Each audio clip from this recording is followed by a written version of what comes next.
Hello there and welcome to Lunchtime News here on TV1. You're joining me, Devi Paldano. Now before we head into your stories in more detail, let's first take a look at your headlines this afternoon.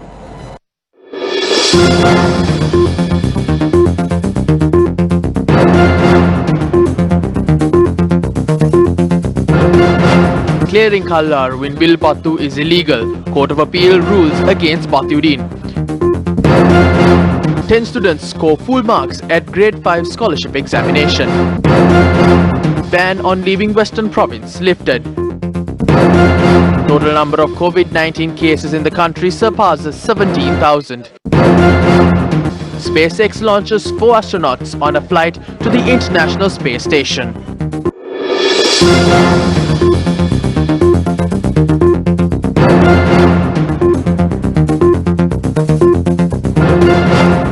Now on to your headline making stories. The Court of Appeal today ruled the clearing of land in the Kallaru area in Vilpattu was illegal.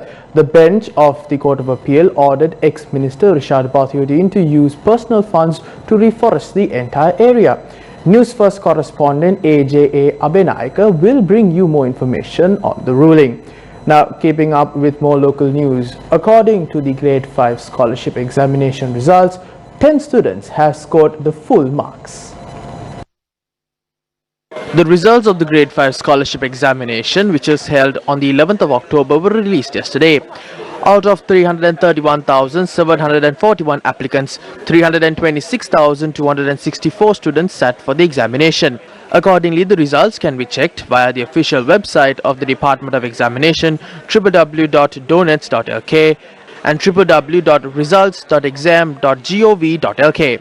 The cut-off mark based for singular medium students in Colombo, Kandy, Kalutara, Matale, Gaul, Kurunegala and K-Gaul districts was set at 169. The Department of Examination stated that the cut-off mark issued for the Ratnapura district is 165. The cut-off mark issued for the Hampantota district is 164. The Department of Examination stated that the cut-off mark issued for Puttalam, Anuradhapura, Polonnaruwa and Badula districts is 163. The Examinations Department stated that 161 cut-off mark has been issued for the Nuwara and Trincomalee districts. 157 cut-off mark in singular medium has been issued for Vaunia and Mullaitivu districts in connection with the Grade 5 scholarship examination. No candidate has appeared for the singular medium from the Batiklo district this time. Meanwhile, 162 cut-off mark has been issued for Tamil medium in Colombo, Gampaha, Kalutara, Kandy, Matale, Gaul, Matara, Kurunegala and K-Gaul districts. The Department of Examination stated that appeals for this examination will be notified later. Information in this regard can be obtained from the Examination Department hotline 1911. Join KPMG in Sri Lanka for an in-depth discussion on the budget proposal for 2021, which will commence with a keynote address by Honorable Ajit Diwar Kabra, State Minister of Money and Capital Markets and State Enterprise Reforms, followed by a panel discussion focusing on initial analysis of the government's budget proposals for 2021 and its impact on the different sectors of the economy. Visit www.kpmg.com/lk for more information. Watch it live on the Newsfirst Facebook page on the 18th of November at 8:30 a.m. Now, as I said earlier in the bulletin, the Court of Appeal ruled today that the clearing of land in the Kallaru area in Vilpattu was illegal. Now, joining us right now is our Newsfirst correspondent AJA Abenayaka to bring us the very latest. The Court of Appeal ruled today that the clearing of the land belonging to the Forest Conservation Department in the Kallaru area in Vilpattu for the purpose of resettling a community there is illegal. The decision was made based on a petition filed by the Centre for Environmental Justice requesting the court to give a ruling on the illegal deforestation of the Kallaru area. The ruling was made by the Court of Appeal judges Justice Janak De Silva and Bandulu Karunaratne. Accordingly, the bench ordered the former minister Rishad Bathyudin to use personal funds to reforest the entire area and to pay the legal fees spent by the petitioners.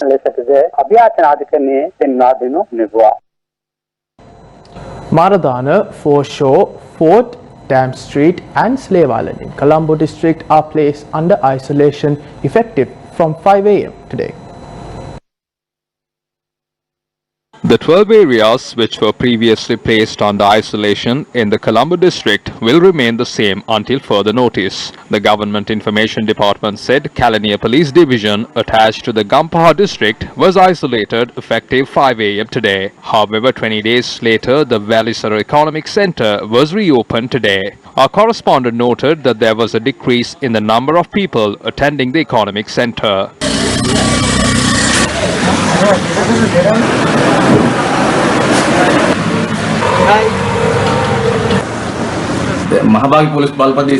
The residents of the Mahabag and Kandana police jurisdictions are welcome to buy goods today.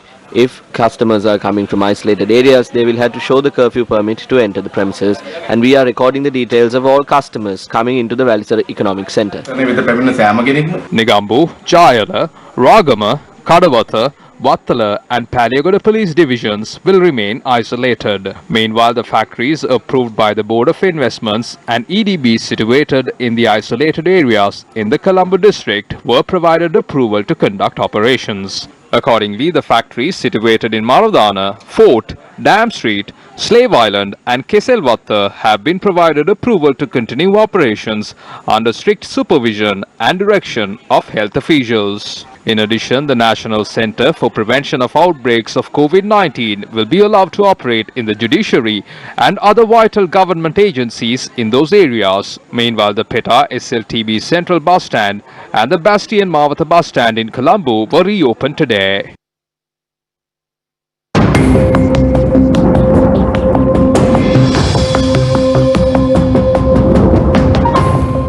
And now on to your weather update this afternoon. The Meteorological Department states that an increase in the prevailing rains is expected from today.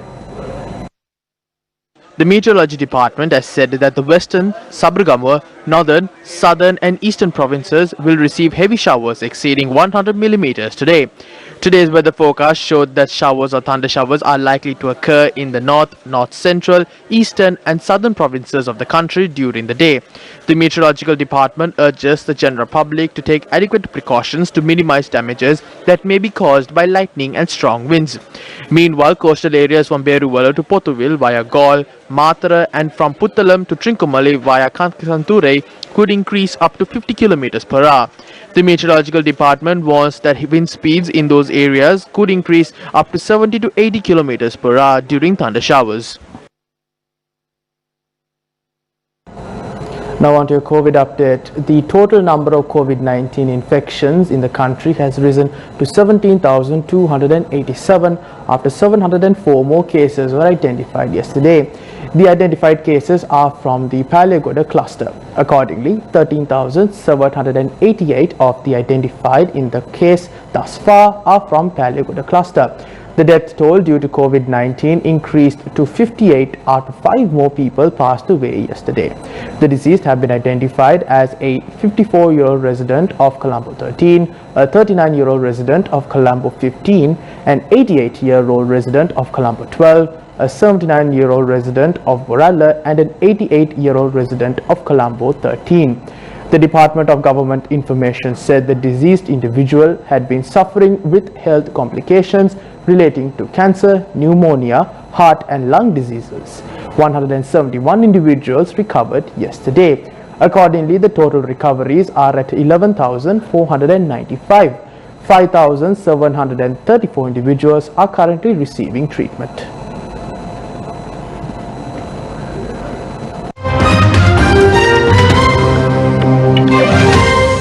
Step. Excuse me, at what time will the class begin? It should start by 3:30 in the afternoon. පන්තිය කීයටද පටන් ගන්නේ? අද හවස 3:30 වෙද්දී පටන් ගන්න ඕනේ. எத்தனை மணிக்கு வகுப்பு தொடங்கும்? இன்று மாலை 3:30 அளவில் ஆரம்பமாக வேண்டும். The first step. Now on to your local news. Police media spokesperson DIG Ajit Rohana spoke about the current areas that are placed under isolation.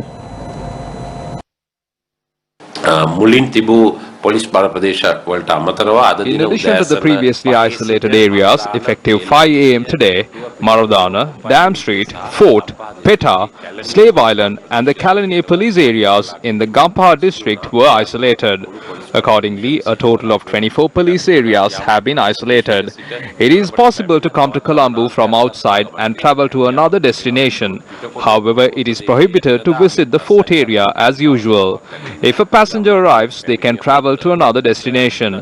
Also, the wholesale trade in Peta and its adjoining areas have been suspended again. A plan is to be drawn up in this regard and a decision is to be taken to maintain wholesale trade. The CID received information about another person who was involved in spreading false information on the internet. He was arrested last evening. එම අනිකුත් පුද්ගලයා අත්අඩංගුවට ගත්තා. මේ සීමා ඉවත් කරලා තියෙන්නේ ඔබට අවශ්‍ය ඕනම ගමනක්. These restrictions have been removed in certain areas and that does not mean that you can travel the way that you want. Do not go on trips leaving the Western Province. These restrictions have been lifted to leave the Western Province for essential duty. The rapid antigen test can be used to diagnose the condition when there is a rapid spread, but by no means it is a substitute for PCR. So we have to recognize that difference. It is important to understand those differences. Also keep the PCR record to the maximum. If you have a delay, get results within 24 hours without delay. We have also made suggestions to ensure the quality of PCRs. Because at the time of opening the laboratories in Mulleriyawa, we were informed that this could go up to a capacity of about 1,500. If the capacity is dropped to 75, that is big obstacle to control the disease. It has been announced that the Mulleriyawa laboratory will be restored to normalcy from today. We appreciate the immediate intervention of the Director General of Health Services. Yesterday we received a call from Kalutara. I think about 1,000 samples taken in the Kalutara district have been piled up in various places and the majority of them are in the laboratory. If there is a further delay in activating the Mulleriyawa laboratory at the optimum level, at least redistribute the samples stored in the Mulleriyawa laboratory or distribute it to the other laboratories. Without updated results, we as a country cannot move forward.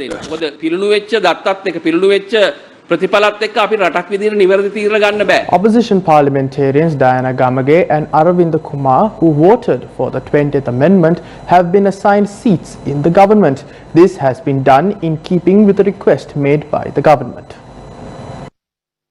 The Parliament's Sergeant-at-Arms, Narendra Fernando, said the two opposition lawmakers will occupy seats in the government upon a request made by Chief Government Whip Johnston Fernando. He added that 7 other opposition parliamentarians who voted in favor of the 20th Amendment will be allocated separate seats in the opposition benches. However, in a letter to the Speaker, Chief Government Whip Lakshman Kiriyala requested for all 9 opposition parliamentarians who voted in favor of the legislation to be assigned seats in the government. The 9 parliamentarians of the Samagijana Balavegia who voted in favor of the 20th Amendment on the 21st of October are as follows: Diana Gamage, Aravinda Kumar, Ishaq Rahman, Faisal Qasim, HMM Haris, MS Tawfiq, Nazir Ahmad, AASM Rahim and SMM Musharraf. Well, that is a wrap of lunchtime news here on TV1. For more news, log on to our award-winning website, that is www.newsfirst.lk. For the Newsfirst team, I'm Devi Paldano. Take care.